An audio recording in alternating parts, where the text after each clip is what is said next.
a lot of people that are in real estate only like listen to real estate podcasts and stuff like that, but listen to things outside of what you're doing too, because you can bring in things that people are doing in other industries and apply them to your industry and make your industry more efficient. Whatever the mind can conceive and believe, the mind can achieve.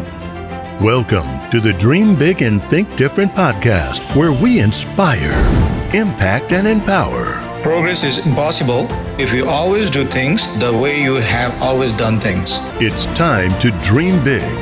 Here's your host, Dr. Sachin Maskey.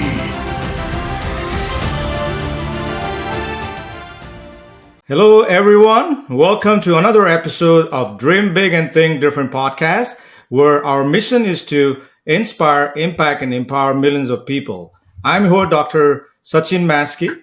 And today we have a very special guest, another dreamer, innovator, and my good friend, Michael Flight, who has a very inspiring and innovative story that we all need to hear and learn. I'm honored and privileged and thrilled to have him in our show today. Good morning and welcome to the show, Michael. How are you? Very good, Sachin. How about yourself? I'm doing great. You know, it's beautiful weather today in the Boston area. I'm again very excited to have you in my show. It's an honor, and I'm going to start with the bio today. And I know the first time we met in Dallas a couple of years ago in one of the conference called Secret of Syndication. I don't even remember that. We talked about the first time I met you. We immediately got connected, and it was cuisine. We were talking about food and all that, and I was really impressed about your knowledge about different cultures and all that. So anyway, let's start with your bio. I do have extensive bio to talk about, but I really wanted people to hear about this because it's important, who's talking about the things, So let's start with the bio. So Michael is considered as a godfather of blockchain real estate. He has more than 35 years of real estate experience. He is a triple net expert, and also he has a blockchain real estate podcast. Is a host, and he also recently started been chief strategy officer of the Invest on Main, which is a platform and marketplace we're going to talk about today. Now I'm going to talk more about him itself. So again, Michael is a real estate entrepreneur. He is a real estate tokenization pioneer who is an expert in retail real estate investment, redevelopment, and real estate on blockchain. He started his career in 1985 and then co-founded Concordia Realty Corporation in 1990, which continues to be partnered with some of the world's most well-known banks, insurance company, hedge fund, and institutional investors in many successful investments. Again, Michael Flight is founding principal of Concordia Realty Corporation, Concordia Equity Partners, LLC, and recently Liberty Real Estate Fund, which is a net lease property fund curated to create a conservative, safe haven portfolio of long-term single-tenant net lease portfolio properties designed for geographical diversification, tenant credit diversification, and industry diversification. Michael is an expert in retail real estate, especially focused on shopping centers and single-tenant net lease. Again, he has experience 35 plus experience in commercial real estate, has handled more than 600 million worth of real estate transaction. Michael has been featured on a lot of show like Real Estate Guys Radio Show, Cash Flow Connection podcast. His expertise has been recognized in media outlets like CNBC, CEO Magazine, Yahoo Finance, the list goes on. I would like to tell Michael is a well-known speaker. Also, he has been elected in the public office and currently serving in third term as a treasurer of Riverside Public Library. He also serves on the Real Estate Investment Advisory Board on Chicago Homes and is a founding board member of Freedom of Life, NGO helping women achieve liberty and build new lives while recovering from human trafficking. Man, that's a extensive bio, but very, very impressive. I'm very proud of you, what you have done. And today the topic is we're going to focus on real estate tokenization, the the future of real estate. Again, welcome, Michael, in our show today. Thank you. Hopefully, I can live up to that bio. I should cut it back a little bit. So. No problem. So I guess I'm appreciating your time today. And my first question I always ask my,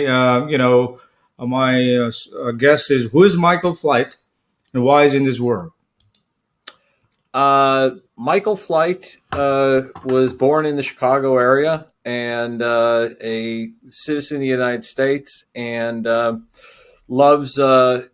has a desire to create human flourishing all over the world. And so when I realized that the only way you get freedom is through financial freedom, that the way to create freedom for a lot of people all over the world is creating financial freedom for them, so that they have assets that they can borrow against, they can pledge, or that they can get cash flow from. So, what I'm in this world to do is to create financial freedom. I totally agree, Michael, and thank you for sharing that. How I like to start now with the next question is, I always wanted, because it's a Dream Big and Think Different podcast. So I'm curious about your childhood. Like, what was your childhood dream? This is a tough question because it's been so long ago. I don't really remember. I didn't have super big childhood dreams. I knew I wanted to, just make an impact in the world. Sure. And I always, I had been working from a very young age. Even when I was in grade school around 7, I've always had, paper routes and, cut lawns and things like that. And, was very entrepreneurial. So, sure. My, dream was to be an entrepreneur. So, and that's kind of a through line through what I did. Sure. Absolutely. I guess, yeah. And it's a tough question, but, our dreams keeps on changing, looks like, in every decade of our life. Yeah. So, but that's amazing, man. And I know you have been doing so much and so many diverse kind of very interesting thing you're doing, and I'm very impressed. I would like to know actually who and what inspires you and drives you to be productive every day. What inspires me to be productive every day is that am I adding value for my family? Am I adding value for my community, and am I adding value to the world around me? So what inspires me is to be a productive citizen and to add value. Sure. Thank you. Sure, definitely. So I guess we're going to focus on main topic. I mean, start with a real estate career you started almost 35 years ago. I wanted to learn from you. I want people to hear from you. You have been gone through a lot of economic downturns in the past. So what do you have learned from the investing during these last 4 economic downturns? Well, the thing is, and you'll hear it a lot, it's like history doesn't repeat itself, but it rhymes a lot. So usually the real estate downturns are caused by excess, I think Warren Buffett called it irrational exuberance. So when there's a bunch of easy credit out there, and there's a bunch of people just, loading into the, industry, it's a time to really be cautious. So we've actually been cautious, probably overcautious since around 2018. One of that is because, we're in the retail real estate business, and retail real estate was, getting not really hammered, but it was getting impacted by online sales. But we started taking a look at it. It's like, some of these values are way overvalued. And I, for the life of me, couldn't figure out how, people were making the stuff work. And then it's like, well, the whole interest only thing is in, hope and pray that appreciation happens. I've always been, because of where we came from. And when we started out, interest rates were around when we started our investing career in like 1988 and 1990. Interest rates were around, at least 10%, Wow. sometimes 12%. And so it was easier for me to do cap rates back then because cap rates were 10%. So, Hmm. and so when, cap rates got really crazy, and when I was seeing like three caps on stuff and everything, it's like, this, is really crazy. And people kept saying, well, this is the new paradigm. It's going to have, it's going to stay this way. I'm like, you know what, you could say that, but every time there's a new paradigm. And I always repeat what, the mantra in 1990 was stay alive till 95. Yeah, yeah. And they're also, calling right now the death of office. I don't see office being completely dead. Hmm. I think that there's going to be a need for office. Absolutely. And so I remember vividly in 1991 being at a luncheon, at the top of one of the taller buildings in Chicago.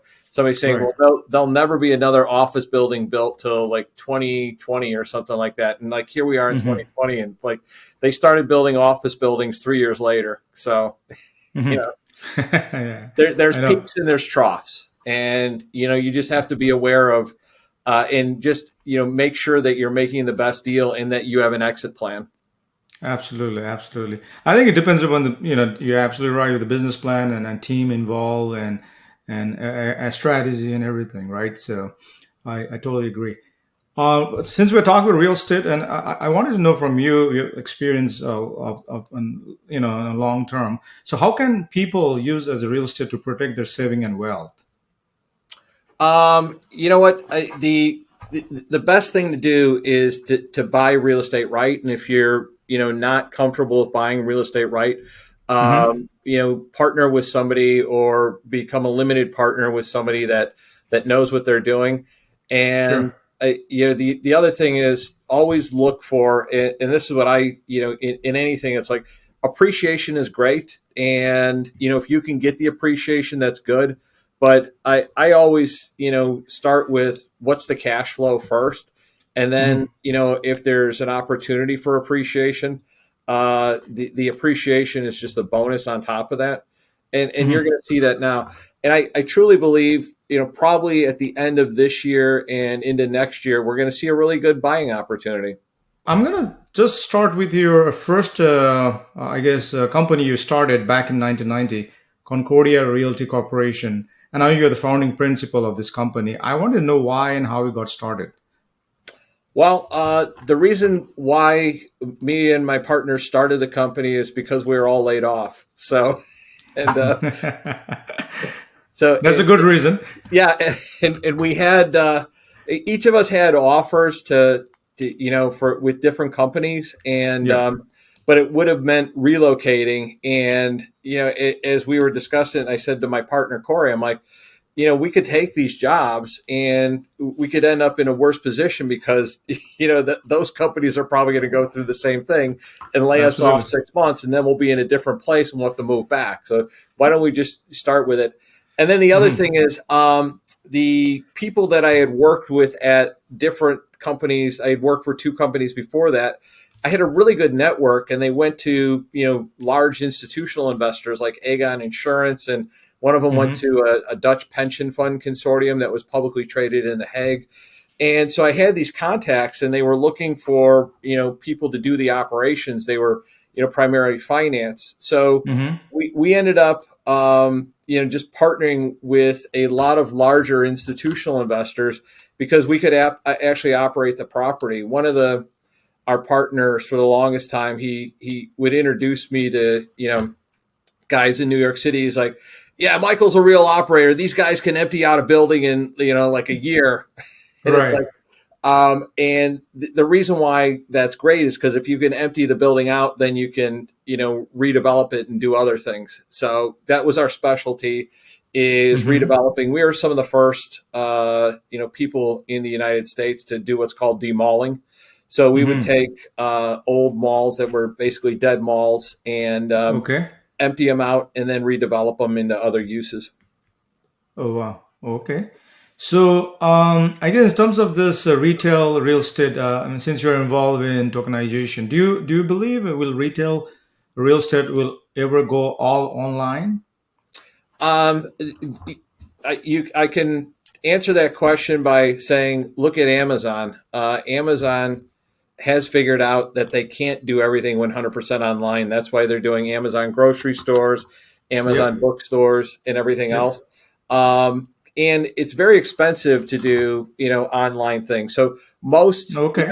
native online retail companies at some point realize that they need a point of presence.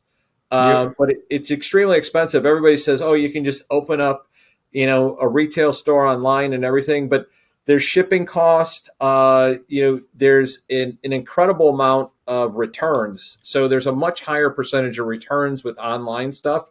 And Okay. then the biggest thing is that what nobody really realizes until they like get into the business is you have to do a tremendous amount of marketing and SEO, search engine optimization, to Mm-hmm. for anybody to find you. Versus if you Absolutely. take and open up a coffee shop or something and you've got like a really good corner, Mm-hmm. your community is going to find you. Yep. Yeah. I agree. Definitely.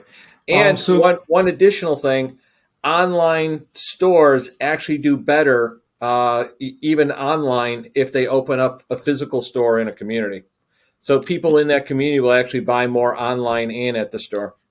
sure, sure. And I know human being, we like people, right? We want to see Right. each other. That's also emotional part is involved Well, there's some in antisocial people like me, but the great thing about going to, and maybe I'm old fashioned, but it's like, Yep. uh, there's great community spaces, just like when you go to Europe or if you go to like different parts of Asia, it's like there's, Yeah. community downtowns and things like that. Or, you go to Tokyo and it's just this incredible city, Yep. and there's that type of thing. And so Yeah. we are, living in a built environment and, we yearn for community. So, Absolutely, absolutely. And certain business will never go online. For example, salon, haircutting, or dental procedures, or all those kind of things, right? I think that will or your probably business. The yes, medical business is medical definitely, business. I mean, you could Yeah. only do so much over a Zoom call. At Absolutely, some absolutely. I point you totally kind of agree. still need to see somebody.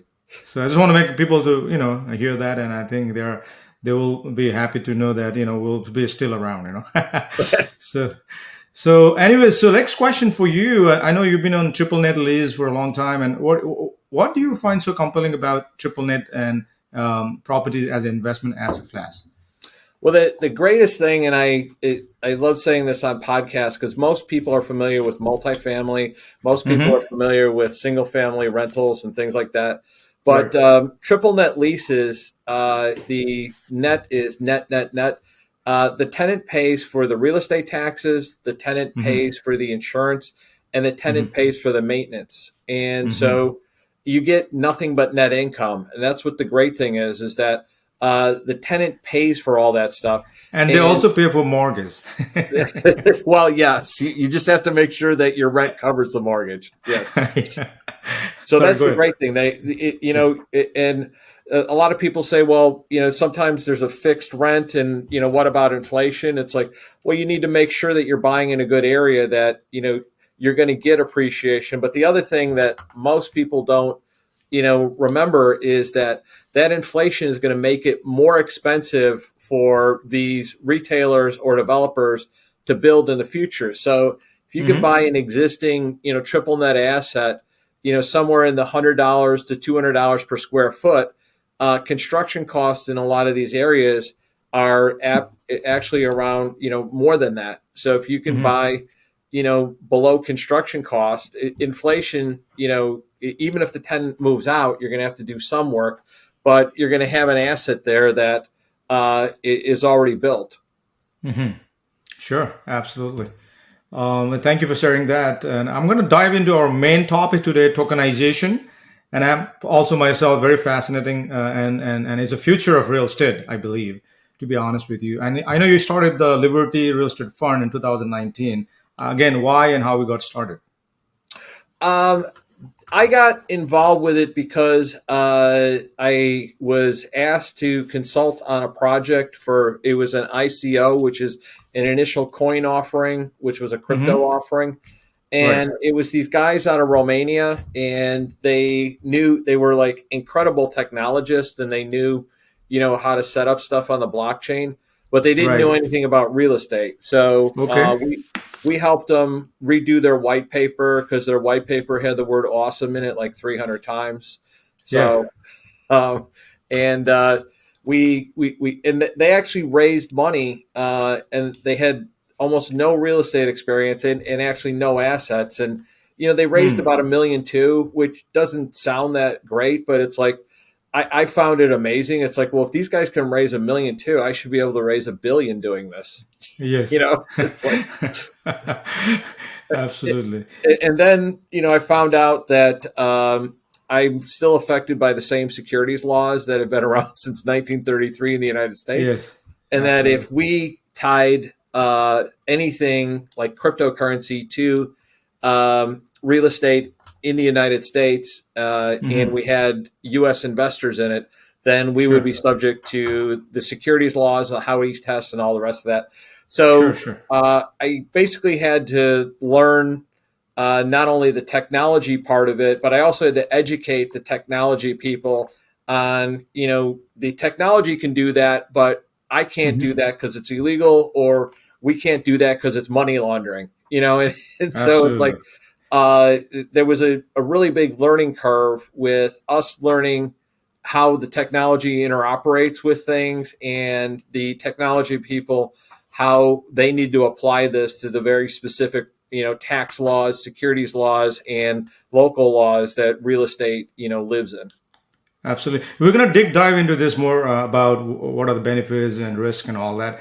But I want to start with simple, like if you have to explain to my 7 years old daughter, what is tokenization of real estate? Well, there's that could mean two different things. When I talk about tokenization of real estate, I'm talking about mainly tokenizing real estate securities and Mm-hmm. shares in a real estate investment. But you can also actually physically, not physically, but you can tokenize the actual real estate. Mm-hmm. It's going to be a lot harder to do that because you need to have the counties or where it's individually situated, the cadasters and the registrars. So if you tokenize that, it's basically a digital representation of something in the physical world. Um, Mm-hmm. so if I put, the real estate, the title to my house on blockchain, then I could actually sell my house faster because Mm-hmm. somebody worldwide could potentially say, yeah, I want to buy it. And as long as the county was on board with that, it's going to get rid of a lot of inefficiencies in that. But right now, the biggest thing I think is raising capital for real estate investment. And the other thing I see, and I know you're going to really like this part of it, uh, Mm-hmm. including the dollar, there's a lot of money out there that is not sound money. So there's people Mm-hmm. in India that have really unstable money. There's people definitely in Turkey and Argentina that have, so inflation is just killing them. And Absolutely. so if they could find, an investment that they could park their money in, and they could have liquidity on that, which is Mm-hmm. what we tried to do, and we're still, doing with Liberty Fund. We created a stable coin of real Mm. estate with the world's most stable assets because, who doesn't want to lease with Exxon? Who doesn't want to lease with Shell Oil Company? Who doesn't want to lease Sure. with, some of these other, really well-known companies like CVS and that. And so if you've got them as, your counterparty risk, and you've got it Mm-hmm. spread out across, you kind of have like a mutual fund that's cash Right. flowing, and it's a nice place for somebody that has very unstable money to park their money. So Mm-hmm. I like none of this is investment advice, and none of this Yeah, is absolutely. any legal thing or anything like that. But if you look at it, it's like, am I going to keep my money in the Turkish lira, or can I put my money in a real estate money market? Mm-hmm. Yep. And I look at it as even better than a like there's USDT and USDC, which are crypto coins, but they're crypto stable coins. It's like, well, Right. if you put your money into a real estate stable coin, you actually get cash flow, and Mm-hmm. those you've got hard assets that theoretically are going to appreciate. Sure, sure. Yeah, I mean, I guess it's a definitely very interesting topic to grasp more, to know more about it and actually do it. Right? You have done this. I haven't done myself and haven't invested in tokenization as a limited partner. But what I wanted to know is the process. Also, like how does this tokenization work in terms of like in regular like private real estate syndication? We have a real estate, which is multifamily, whatever. Then we have something called legal documents, which is private placement memorandum. And then we have either LLC that we buy the property, right? How is the structure and how does this tokenization work? And I know there's a couple of buzzword we heard about like smart contracts, SPVs, security token offerings. I want you to kind of concise briefly about how this actually works. Well, the great thing is that if you're already familiar with a real estate syndication or a real estate limited partnership, it's exactly the same process. Okay. So you're starting with let's say you find a multifamily deal, you find a triple net deal, or you Right. find, self storage. You go buy that property, you put that Mm-hmm. property into an LLC, which is also known as an SPV or a Right. special purpose vehicle. Mm-hmm. And then you create the offering documents. Right. The people sign the offering documents. The documents are then digitized, and so normally you would stop right there. The investor Yeah. gets his physical documents. Typically, I would always recommend, but a lot of people don't. You print Mm-hmm. out those documents and you put them in a filing cabinet, so you have them, and then you have them stored on your computer drive. Well, Right. with the security token, you can do that. Plus, you have a digital representation of those documents that's in a blockchain that cannot be, changed. So you've Okay. got this thing that says, I own this asset, which are these shares in, let's say, Liberty Fund, or these shares in Dr. Maskey's, apartment fund. And I can point to those and say, I have those. And so it's the same thing. And then you just get your cat. Now, the great thing about security Mm-hmm. tokens is you can take your payments as an ACH payment directly to your bank if you're an American investor, or you can take your payments in a stable coin or some sort of crypto if you wanted to. So you're actually outside the banking system. So Mm-hmm. that non again, U.S. investors don't find a lot of this stuff as compelling as non-U.S. investors. Non-U.S. investors are much more interested in this Absolutely. type of setup. And then the other thing is that if I invested with you in your paper syndication, Mm-hmm. I just have to sit on those things. I have no option to do anything with them. Versus if I own a security token in your investment, I might actually be able to borrow against those. And if a lender was comfortable, they could lend up to 50% against those assets because it's a known asset. Or if Mm-hmm. I had to get out of those, after a 1 year lockup period, Mm-hmm. those shares can be traded. Or for somebody in my situation where I've got older kids and I've got my wife, if I want to Mm-hmm. do some estate planning, I can divide up my estate, by just splitting the tokens, and it's much harder to do that in, a paper share syndication. So those are some of the Absolutely. benefits. Absolutely. So yeah, I mean, I think that's a great benefit, and I'm really interested, I guess, to dive into more. But is there what type of real estate asset can be tokenized? Is any everything can be tokenized? Well, actually, you can tokenize anything that you're already syndicating. So Oh, if you really? are syndicating, car washes and a car wash fund, you can tokenize that. If you're syndicating ATMs, you can tokenize those. Oh, Anything that is a security, you can also issue to a blockchain as a tokenized fund. Some of them, okay. might be a little more just not advantageous because it's like the ATM fund. If it's not around for more than 2 years, it's probably not worth tokenizing. As a matter of fact, Okay. we're doing um, a, uh, a single family home sale leaseback Mm, program, and it's for people that are in financial distress. We buy their houses at a right. 40 to 60% discount, and it's a 2 year deal. They're Mm, either refinance or the property is sold within 2 years. So that's not something that's worth doing the extra tokenization effort.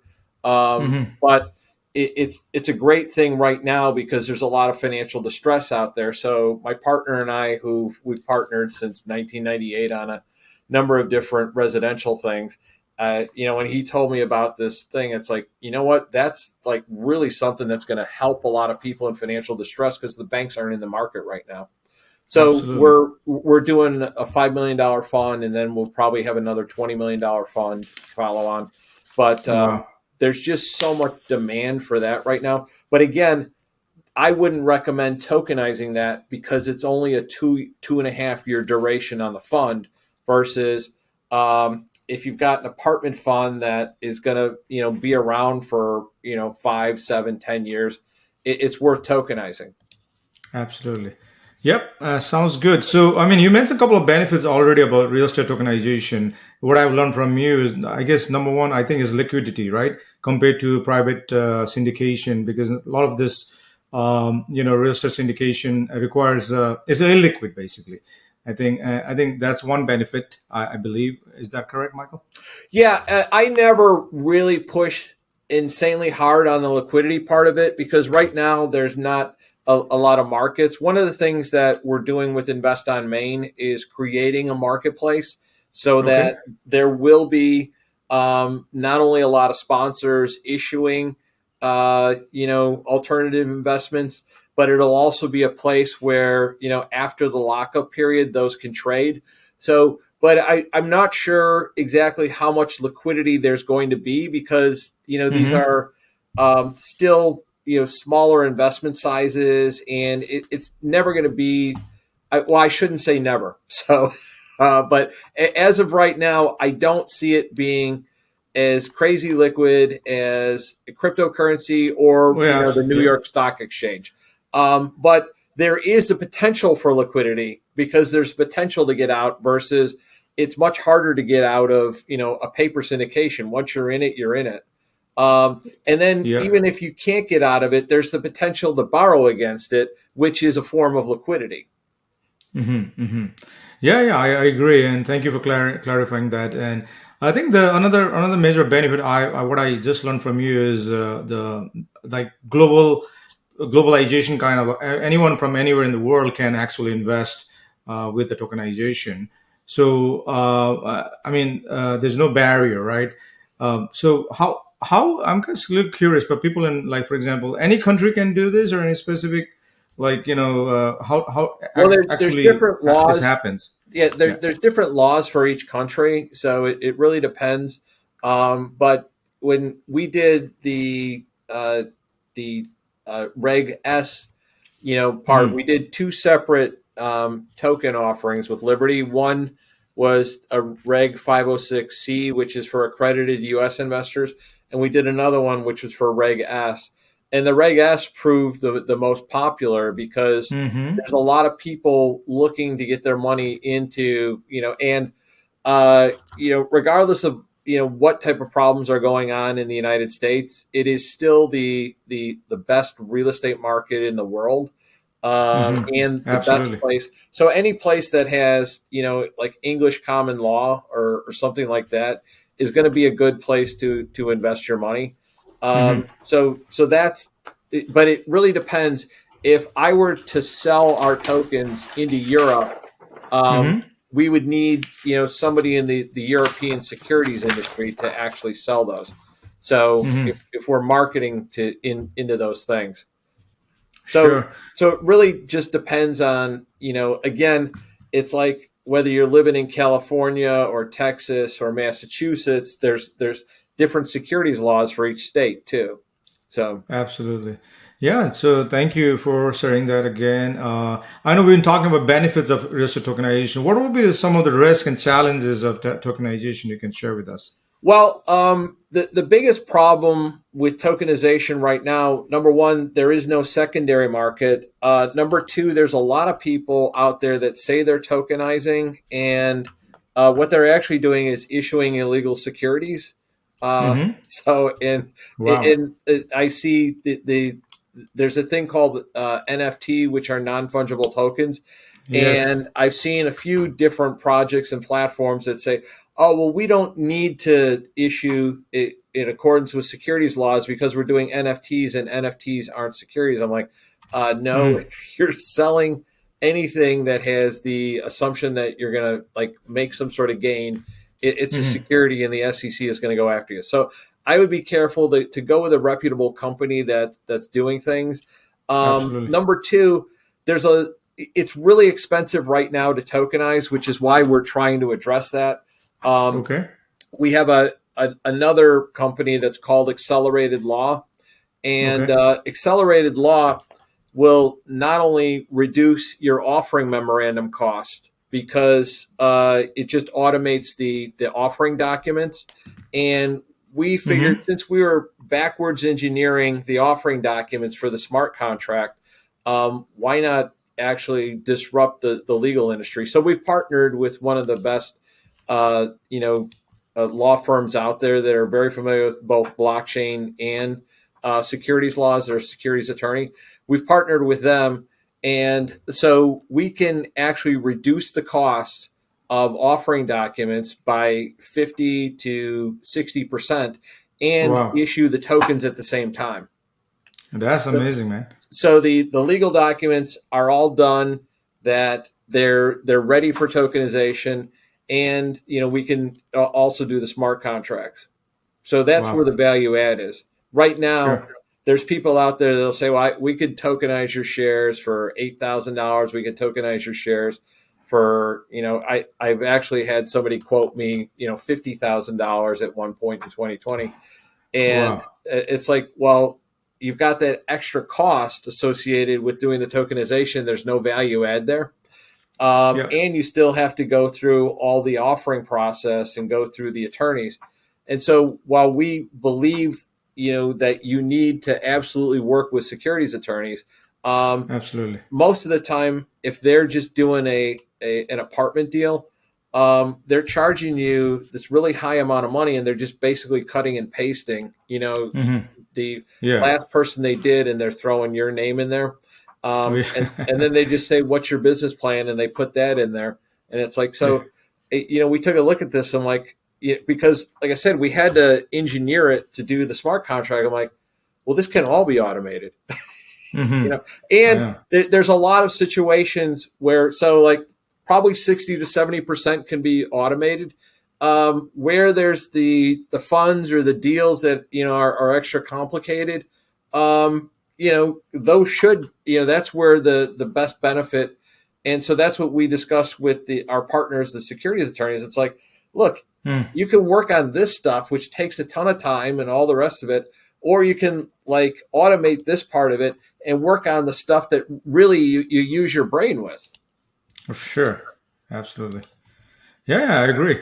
And what about the regulation and compliance with this tokenization? I believe that's one of the roadblocks too, right? It's just one of it's not necessary because it's the same regulations and compliance that you have with ordinary, um, Okay. SEC. So like if you're doing a 506, it's exactly the same regulations. All right. The great thing about the issuing a security token is, if you issue a 506C or a 506B, Mm-hmm. after a 1 year lockup period, those shares can trade to accredited or non-accredited investors. So Mm. what we really like is that it's, non-accredited investors are going to be able to invest in something that's had a year or more of seasoning, and Okay. they can get into things that they couldn't have gotten into in the past, because it's like, Mm. you can go out, blow all your money in Las Vegas, or there's a very nice casino in Boston out by you, or you can put your Yeah, money into a lottery ticket, but oh, we couldn't possibly let you get into good investments. So, absolutely.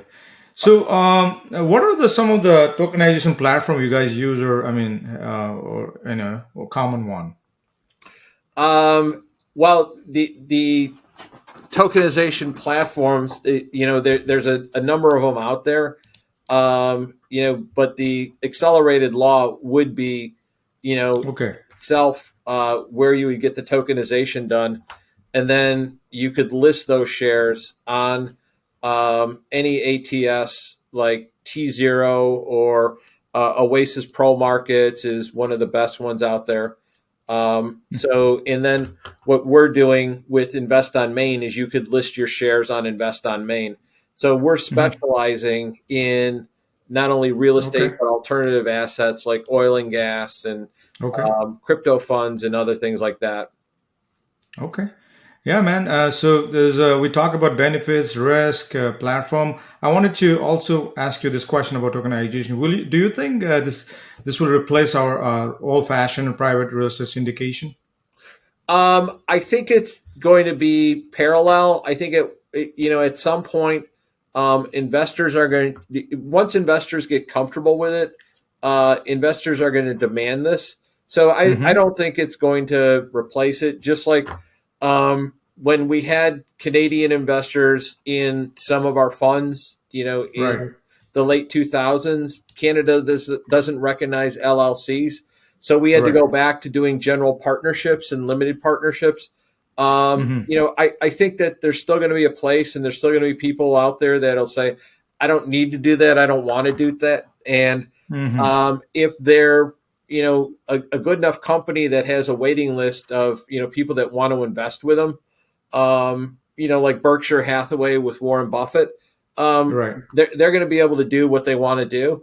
But at some point in time, most millennials and Gen Z are doing everything on their phone, and they want Yeah. the thing where they can just point to it, say, "I want to buy that," and boom, they got it. Yes. And that's what tokenization is going to do. You're going to get in front of a completely different investor mindset. Yeah, I totally agree, and I can see in my kids, and they're into all this gaming, 3D like Web3 and all that. I think there's a huge future, and I said this, tokenization will be the future of real estate. You know, but yeah, thank you for sharing all this information, and I really appreciate your knowledge and your expertise on this. My other question regarding your summit that you're the co-founder of Blockchain Real Estate Summit. I'm also interested, actually, might be joining one of them, and in the future. My question to you is why and how we got started on this. Well, one of the issues was we were having problems educating not only investors but also we're having problems educating uh, sponsors. So it's the chicken and the Yes, egg. absolutely. Build it, they will come. So there was a lot of people that didn't know what security tokens were. They always confuse it with crypto, and I keep saying no. This is regulated. This is under issued under the SEC or SEC exemptions. So Hmm. this is completely different than crypto, but there was a lot of confusion about that. And then the other thing is that the people that have the blockchain stuff and are the technology people. It's very complicated. They make it much more complicated than it needs to be because basically a blockchain is a value transfer network, just like the internet is a communications network. Hmm. The blockchain means that I can send you money, anywhere in the world. I can send you an asset anywhere in the world, and you've got a permanent record of that. That's why California is going to start putting car titles on blockchain so that Hmm. there's a record of the car title. It's up there, and it's you can't go back and change that record. If you go back and change the record, then it shows up that it's been changed. Sure. So yeah, I mean, I'm very interested again, and I believe there's a website I can take a look. But do you know when's the next one? The next one is in September. It's September 26th through the 28th. And the great thing is that it's a global summit.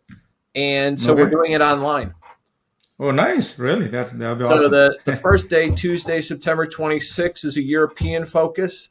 Okay. Wednesday, September 22nd, 7th is an Asian focus. Oh, wow.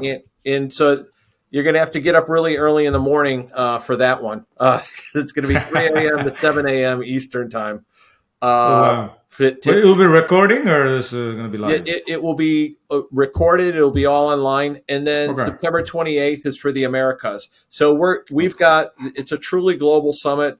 We've got people from, the Middle East, Europe, Asia, all the, main people that are doing Wow. things with tokenization. It's going to be a really great event this year. Oh, wow. Yeah, I'm excited to trail and Because hopefully the follow. last 2 years we had it in Austin, Texas, which was phenomenal, and I love Austin.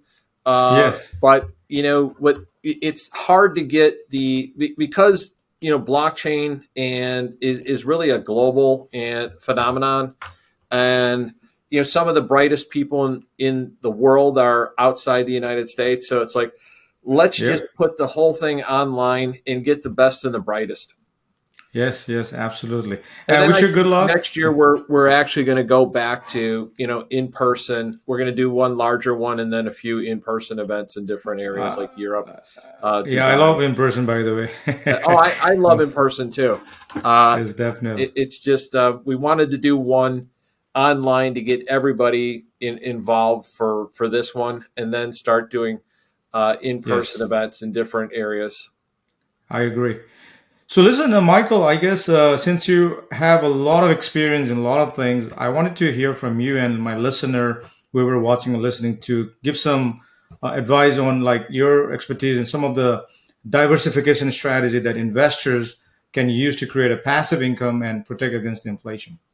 Well, I think investors should be diversified. I think that you shouldn't all be in housing Yep. all the time, because the housing market has its ups and downs, Yep. and the multifamily market is different from the single family market. But you should even be diversified geographically, Yes. and at some point you shouldn't have all your assets even in the United States. You should, diversify, some stuff outside the United States. That's why I do like crypto, because you Mm-hmm. can, access things outside the United States that, are not necessarily, in the United States. And so if something is impacted by the dollar, it's not necessarily there. I also recommend people at least get a little bit of Bitcoin, Mm-hmm. just for diversification. And I don't recommend you put like 90% of all your wealth in it, but if you just took 2 to 5%, which is what they used to like, that's why real estate is an alternative asset, because they used to Yes. tell pension funds, oh, just put 5 to 15% into real estate and alternative assets and not all in the stock market. That's part of diversification. But you really should have put more money into real estate and less money into the stock market and the bond market, because you would have done a lot better.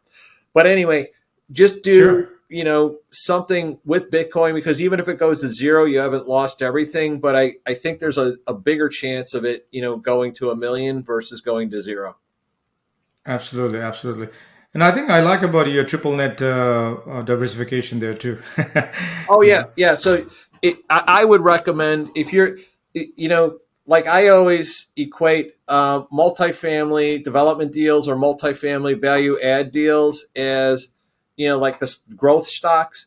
And I always would tell people, but put some of your money into bonds, because if you put it into triple net, you get cash flow, and it's actually better than bonds, because they Hmm. pay you. You can actually buy the same company at a higher rate of return, and you get the real estate, depreciation and the tax favor that you don't get with a bond. All you get is it's regular income with a bond. versus you actually get a bond wrapped in real estate with the triple net deal. So if you do that, you get your conservative investment, you get your growth stocks, and like I say, also diversify geographically, and the diversify who you're getting your leases from, and all the rest of it. Yeah, I love it, love it. So that's a great piece of advice, and hopefully people can learn more about it and they do their own due diligence and invest on their If they're interested, we have also a podcast called Nothing But Net Podcast, and Oh yes. it explains on all the stuff. There's a lot of stuff up at libertyfund.io, which is primarily educational about triple net things and also investing in security tokens. And then investonmain.com is where, in the blockchain real estate summit.com is where you can learn a lot more about tokenization and blockchain real estate. Well, thank you for sharing that. And I know we have been talking for a while now, but I have a couple of more questions towards the end of the show now. I think since the Dream Big and Think Different podcast, I want to know, what is your dream now? Well, my dream now is to get as many people into real estate and hard assets and something that's tangible, and get them out of the risky stock market that's a rigged game. So I'd much rather invest with somebody like you that I know, like, and trust, versus somebody that I have no control over that's running Target Corporation or something. So I love that. So thank you. So sure. So what would be another question is, what is the biggest win in your life and how you define success? Well, the biggest win in my life was precipitated by a very large win in my life. So the biggest win in my life is my two kids, my two sons. And it's been the best thing in my life, and I love that. But I couldn't have had that big win unless I would have won and actually married my wife. So I had to, convince my wife to marry me. And then once that happened, the biggest win with both of us is our kids. Absolutely. Same here. Kids is a blessing from God, and I really think that's a miracle of life, And how you define success, Michael? I define success that if I've, left the world a better place, if I've impacted people's lives. So it's not only financial success. I do enjoy the financial success, and you can do a lot of things, but it's much harder to do that without the financial success. So the financial success, but through the companies that I founded and through the people that I've worked with, I love doing the mentorship. We've had probably at least 30 to 40 interns come through here, impacted more than a few hundred people throughout the world with creating jobs for them. And just the people that I've met, either through partners or all the rest of it. So everybody says, well, when are you going to retire? I'm like, I don't have any reason to retire. I'm meeting so many interesting, cool people and partnering with people. And my head is just full of like new ideas. So that's, to me, success. Yeah, love it. Thank you for sharing that. Believe it or not, the last question for today for Michael is, where can people find you? How can people get hold of you, learn more from you, and basically, and lastly, what is the one thing you want to share today before you leave? Well, I want to share that, and it's just really trite, but it's like, never stop learning. Through just getting exposed to different cultures and different things and everything, I would have never, ever gotten into the technology stuff had I not been hanging around technology people. Even when we started our company in 1990, a friend of mine from high school started his company at the same time, and they were building out the internet. And so we had an internet connection in 1991 because we were sharing office space with these guys that were actually building, the pipelines for the internet. And just always take an interest. That's the other thing. It's like a lot of people that are in real estate only, like they keep like listening to real estate podcasts and stuff like that, which this is a real estate podcast. So keep listening to it, but listen to things outside of, what you're doing too. So learn from, because you can bring in things that people are doing in other industries and apply them to your industry and make your industry more efficient. Sure. Yeah, thank you. Thank you for sharing that word of wisdom. And I really appreciate, again, it's been a pleasure, and really appreciate everything you've done and you've been doing. I'm excited to meet you in person, hopefully in another summit. Again, thank you very much. And everybody listening or watching this episode, I really appreciate if you can subscribe, like, and share with your family or friends to learn more. Thank you, Michael, again for your time. And one thing I want to thank you, Dr. Maskey, because people should go, and I've listened to some of the quality people that he's had on this podcast, and I've given it a 5-star rating because just the stuff. So go out there, do that. And if they wanted to contact me, they could go to the Invest on Main contact page. And if you want to learn more about real estate tokenization at Invest on Main, we have a great report. Just hit the report, and it'll explain a lot of that stuff. But go hit the like button, and because this absolutely, Dr. Maskey is putting together like some fantastic information. Thank you very much, and see you next time, guys. Thank you for listening to today's episode of Dream Big and Think Different. We hope you enjoyed it. Please be sure to subscribe to our show so you don't miss any gold nuggets. And we'd appreciate it if you could rate and leave us a review on iTunes, Spotify, and other platforms. Until next time.